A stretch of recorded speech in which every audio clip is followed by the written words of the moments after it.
Do you think he's going to, if Ramsey goes, you think he's going to be able to manage this? Yeah, I think so. I think that Ramsey going is going to be a load off of a lot of people's minds. Okay, because Can it's we going get to be rid a of Hill guy. too? Can we make a twofer? Yeah, 'cause he's just a guy who's just sucking all the air out of the locker room right now, and and you could kind of see why his issues are what they are with Mike McDaniel is because Mike McDaniel gave him the wrong idea essentially. Mike McDaniel was a guy that in 2023 was a guy that was essentially building a committee of certain players. Certain players can handle that responsibility and run, and essentially run their locker room. Tua Tagovailoa, Teron Armstead, guys like that, Oh, I missed right? Teron. He included Jalen Ramsey in this group. And as soon as Mike McDaniel wants to take some of that power back, a guy like Jalen Ramsey is not going to want to give it up. And he's going to resent that. And that's why he's going to want out. I don't see him as a true leader because, he won his Super Bowl. He's getting paid the huge amount. He had all this commitment and it still comes back. He's a low-grade narcissist. Hill is a chronic, raging, uncontrollable narcissist. And I just, you had Aaron Donald there, so he's going to kind of stay in the game. But to me, he's just too selfish. He's a very, very, and not chronically, not a bad guy or anything like that. But, he's not a kind of leader that's, for me, a leader is the guy like Captain America. I always say, I'm going to be putting myself on the barbed wire for all this. Calais Campbell was that kind of guy. Zach Sealer's that kind of guy.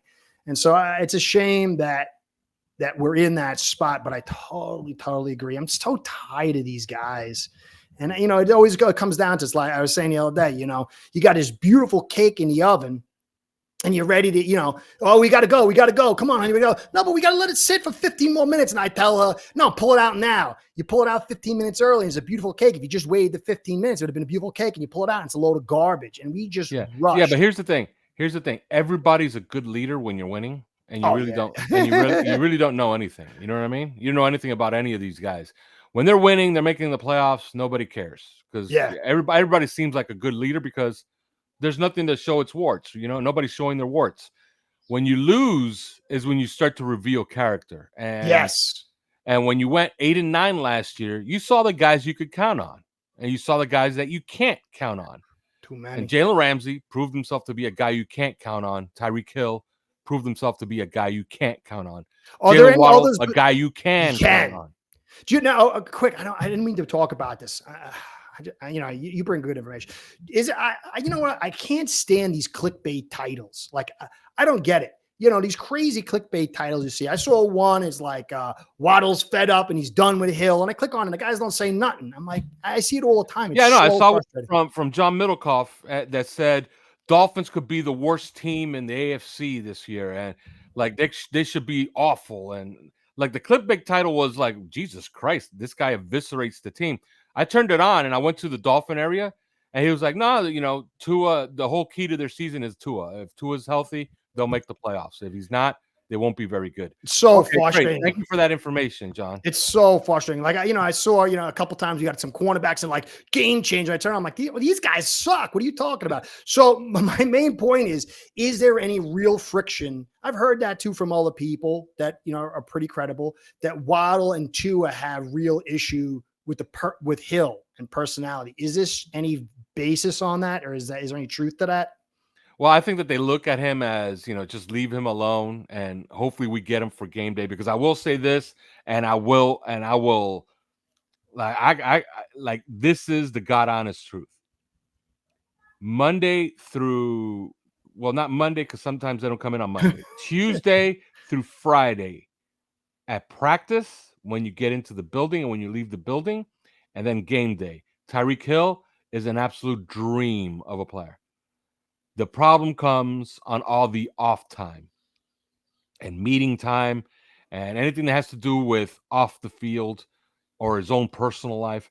The guy's just a major distraction. Just line up everything that he's done the last 3 years since he's been here. His house caught fire. He got in a fight with somebody at a marina.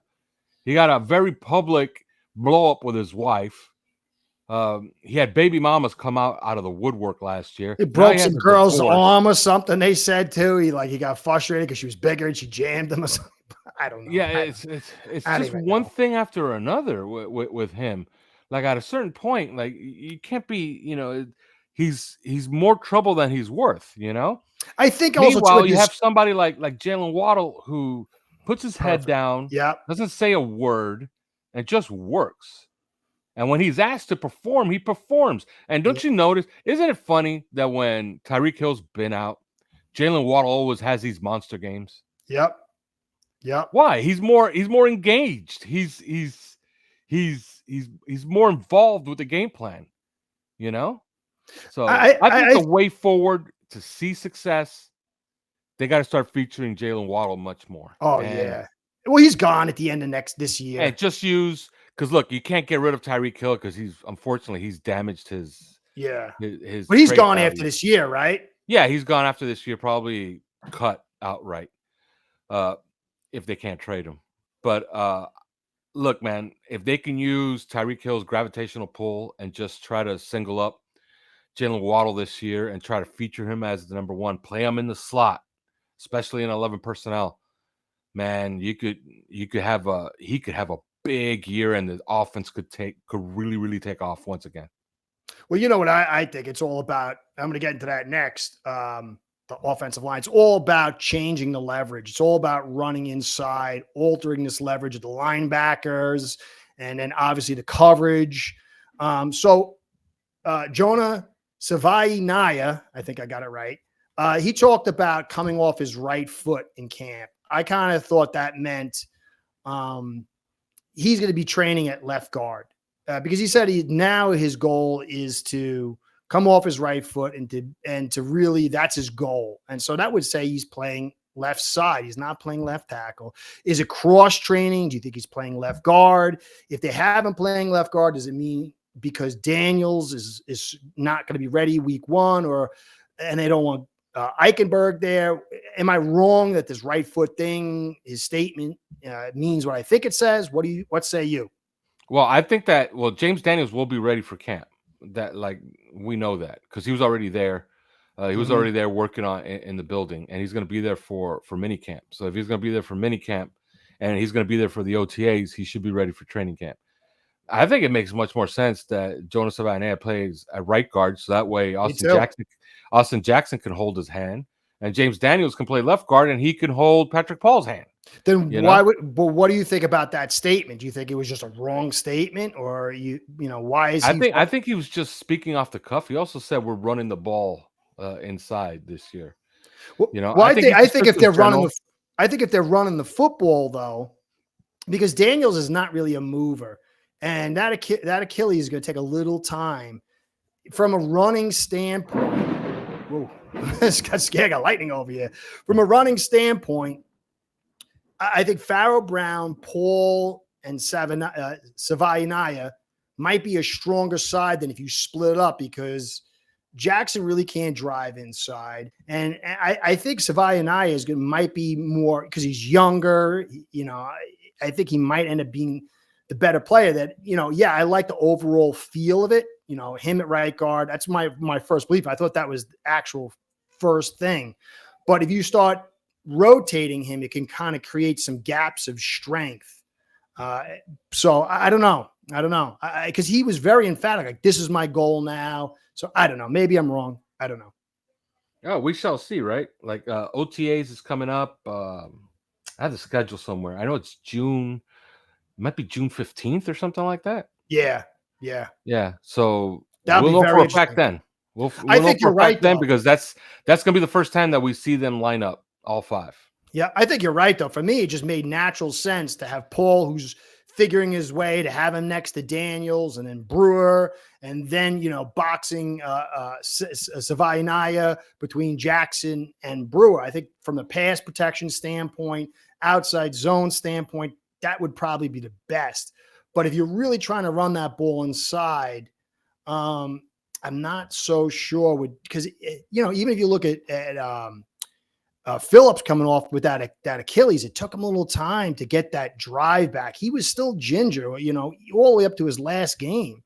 And to me, that was a very serious injury. He's still only 27, 28. But, you figure if you're doing lots of inside runs and he's driving, that, depending on where you're going, that left or right foot, but that leg is going to take a lot of beatings. Where if you put him on the right side and you do an outside zone, that leg is not going to get the same kind of hits. Where but if your propensity is to run more left, you're gonna when that scrum and the guy's falling on you, maybe Savaianaya is the right guy. But we'll see, like you said. Yeah, but remember that in an inside zone, especially in this system, you're essentially cutting off of leverage. If you're running it to the left, and let's say James Daniels is the left guard, you're pressing the beat gap to either go outside or inside of whatever leverage is created by James Daniels. So a lot of that is going to be right on the it's going to be on the shoulders of the running backs that run inside. Right? Yeah, I agree. But so if you got Daniels at left guard and then Brewer at center, they're likely going to be the guys that are going to double. You can go tackle, but then you're going to really put a lot of pressure on that tight end. And so if Daniels, that leg, because he struggles a little bit. He had a good center this year, and they were able to move some guys. I thought he did much better than some of the tape I'd seen in the past. But Brewer struggles to move guys, and so you could find yourself stuck if that double isn't moving that D tackle, and because you have a little compromised Daniels and Brewer isn't a great mover, you can get a lot of stagnation, and then it's gonna rely a lot on Paul to do his thing, and then it's gonna be really. Then you could also have the tackle and Daniels, but then you're going to be Savaianaya and Brewer, and you could see a lot of stagnation. So maybe you're right. Maybe you're right. I'll look into some more. I think that's maybe I have to reconsider my standpoint. So it's also odd that they've added Alexander Madison and Ollie Gordon, who are inside zone specialists. Right. Yes. Oh, that was my point I missed before. Now, Ollie, to me, we had Balaj. We had Brooks. These guys could do stuff if the yards before contact's there. And there's no way either. I mean, way more, like infinitely more than Gordon can do the outside zone unless you're getting solid cutback. And so you really only have Achane who can hit that outside zone. So the stable of backs you've pulled together is screaming, you're going to be doing some inside zone, a pretty heavy amount, because if not, I mean, I like Ollie Gordon a ton for his pass blocking. You're seeing him catch the football, but he's a half a gap cutter. Right is a one cut. Achane could do all kinds of stuff. So it's going to be hugely dependent on this yards before contact, because if that's not there, you're going to see all our big backs, they get stalled out and people like they suck. But it's when you have these kind of backs, they are highly yards before contact dependent. So it is going to be massive, the ability of especially our inside guys to move these guys. I like Farrell Brown. I love Paul moving guys out. I'm hopeful for Savaianaya. Daniels is better than what we had. Not Jones. Jones could dig guys out, but he was so limited. So there is potential there, but don't forget in training camp, there's other tight ends too. Julian Hill and Hayden Rucci are going to be battling for a spot there. Yep. And what about that undrafted guy? A lot of people are going crazy. I'm going to do some film study on him. Conyers. Yeah. Yeah. Good pass receiver, man. He's the new Tanner Connor. But he's the new Tanner Connor, but with actual tape and production in college. And he's pretty big too, isn't he? Yeah, he's big. And so he's not a projection like Tanner Connor was. The problem with Tanner Connor was you'd see him in training camp, you see him running a straight line, you're like, man, this guy is fast for his size. But the thing is that his size, when you were saying fast for his size, you're talking about a guy who's 6'3", 230 pounds. That's different than Jalen. He's very limited, very pigeonholed. Yeah, Jalen Connors is actually 6'5", 260 pounds. Do you think we have a chance to make it a real fine gem out of him? I'm going to be doing my studies on him. A lot of people have been telling me. Dig into that UDFA class. There are some guys in there that could be big, could pay big dividends. Like that. I like BJ that. Adams, the cornerback. man, I think he could actually, he could contribute this year. Like I think he's gonna be a challenger for playing time. All right, Sweet. but you have the safety from Ole Miss. I forget his name all of a sudden. John Saunders, like he's noticeable.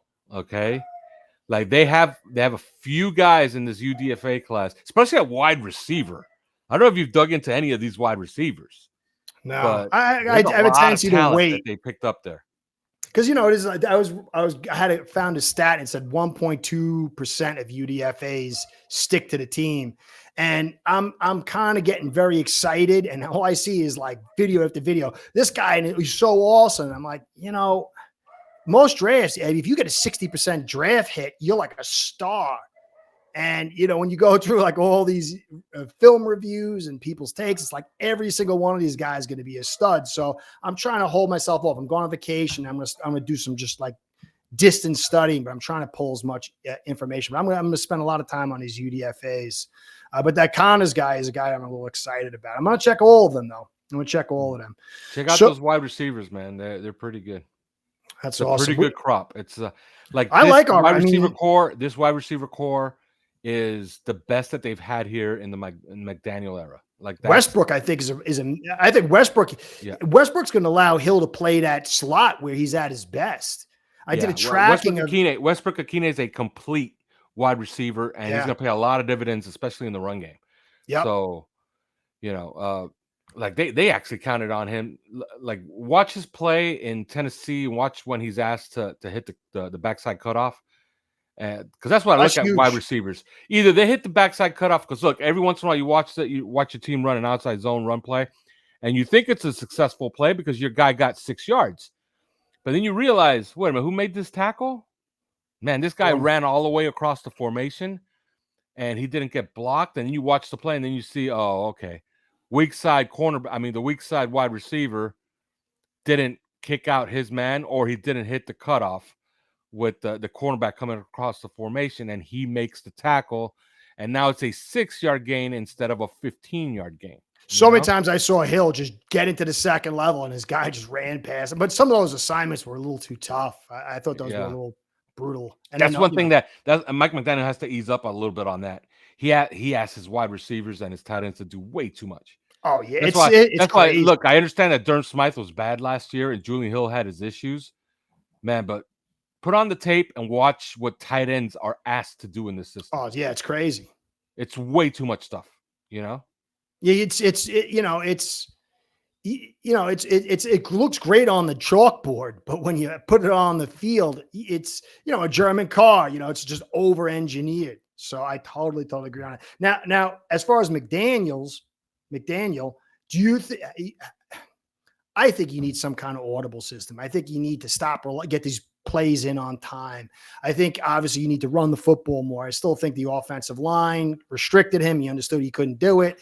I think clearly you need less of this motion. The cheat motion is not what it used to be. It's not as effective. They kind of tone that down. Do you think that any of these things are going to come into play? Do you think he's going to be able to take the next step? And if not, could this be his last season?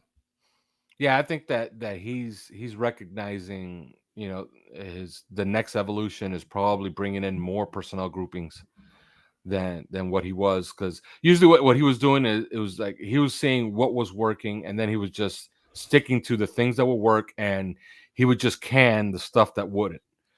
I think he's realized, look, man, a lot of the Shanahan tree has evolved past 21 personnel and has gotten more into 11 personnel, and they're gonna have to figure out how to make 11 personnel work, because Dolphins, man, the Dolphins attract so much dime coverage in 11 personnel that it makes it almost impossible to even put on 11 personnel on the field.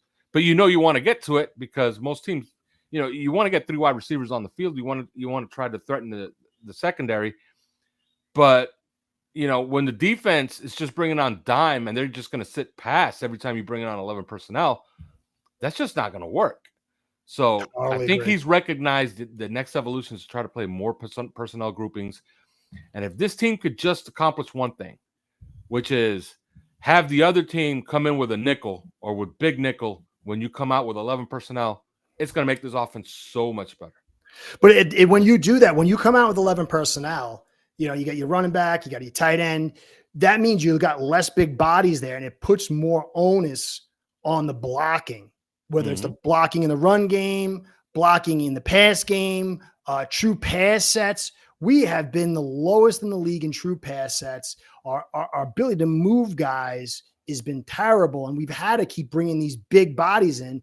And we struggled even when we saw the nickels and the dimes, which is totally crazy. So again, I think it's going to come back to this offensive line and tight end group. You bring Farrell Brown in. This is a big guy. He can help in the run game. He can help in the pass game. You got Daniels.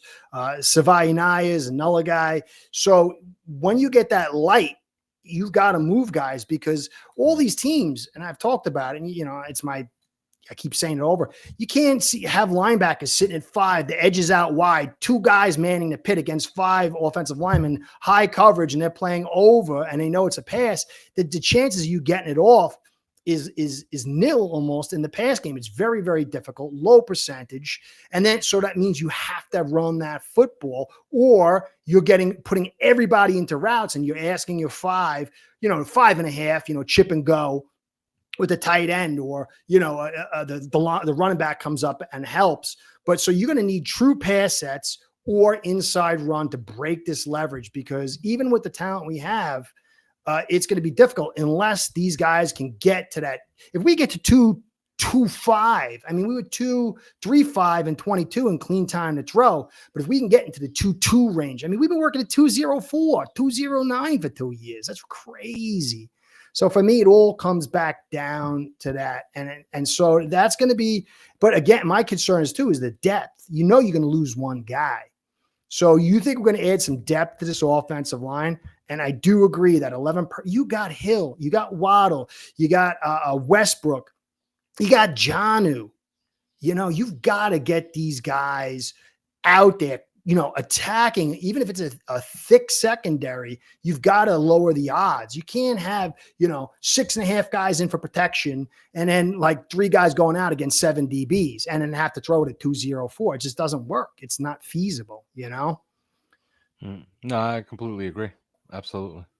So do you think we're adding any offensive linemen? Or I think they're waiting to June 1st to get a little bit more clarity on where they're going to stand on all this. I do know that they have outstanding offers for cornerbacks right now. They've met with a bunch of them. They met with Stephon Gilmore, Mike Hilton.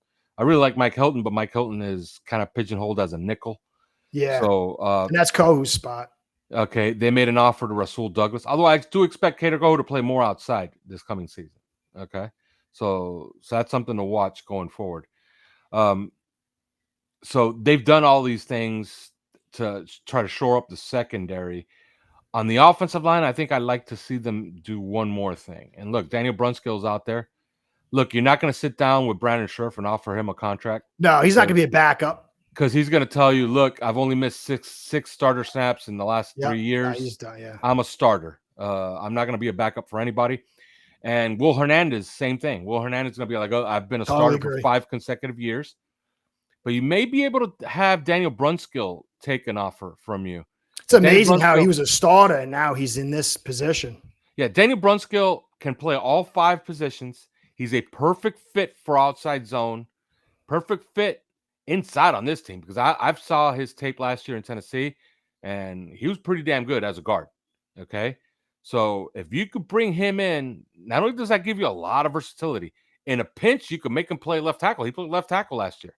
Okay, in a pinch we know he can play center because he started at center last year for Tennessee.